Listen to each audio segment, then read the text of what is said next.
যেটা বলছিলাম ভাইয়েরা, ইমানের পরে আল্লাহর ওলি হতে কি লাগবে? ইমানের পরে কি লাগবে ভাইরা? তাকওয়া। তাকওয়ার ব্যাপারে ছোট্ট একটা কথা আপনাদের বলবো। আপনারা সবাই ফুরফুরার পীর সাহেবের মুরিদ, আল্লাহওয়ালা মানুষ, একটা দুটো তাকওয়ার কথা বলবো। একটা বললে হবে না, দুটো বলবো।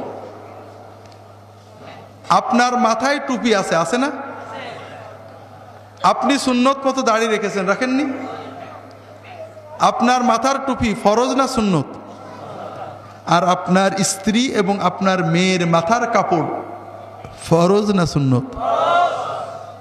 আপনার মাথায় টুপি আছে, মাশাআল্লাহ, পাগড়িও আছে, কিন্তু আপনার স্ত্রী, আপনার মেয়ে টুপিও মাথায় কোনো কাপড় নেই, ওড়না নেই, পর্দা নেই, বোরকা নেই। ঘরের ভিতরে দেওর ভাসুর দুলাভাইদের সামনে যান, বাইরেও যান মাথায় কাপড় না দিয়ে। আপনার তাকওয়া তো কমপ্লিট। আপনি তো মুত্তাকি।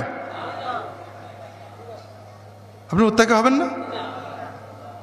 আপনার স্ত্রী এবং মেয়ের মাথায় কাপড় তুলে দেওয়া আপনার জন্য কি? ফরজে আইন। আপনি ফরজে আইন পালন করেননি, আলহামদুলিল্লাহ সুন্নত পালন করেছেন। অসুবিধা আছে?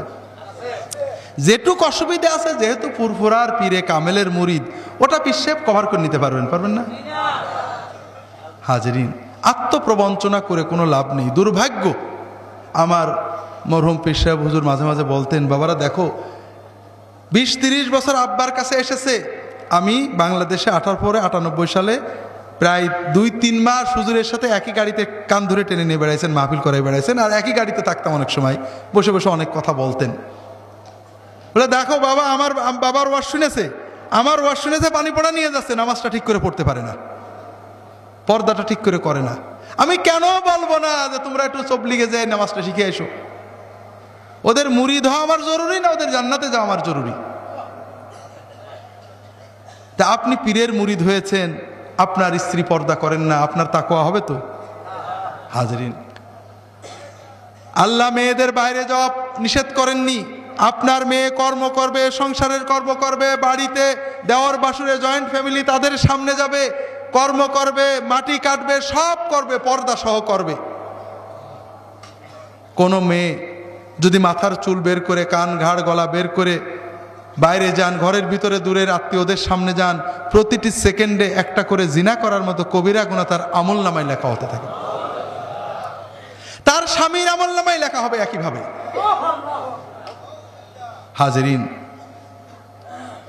আর কোনো মেয়ে বাড়ির ভিতরে জয়েন্ট ফ্যামিলি, আত্মীয় স্বজন এসেছে, কাজ করতে হবে, তাড়াতাড়ি বুরকাটা পরে নিয়ে কাজ করছে, খাবার বেড়ে দিয়েছে, রান্না করছে, বাইরে গিয়েছে, এই পর্দা করে বাইরে গিয়েছে, প্রতি সেকেন্ডে তার একটা করে ফরজ ইবাদত পালনের সওয়াব আমলনামায় লেখা হবে।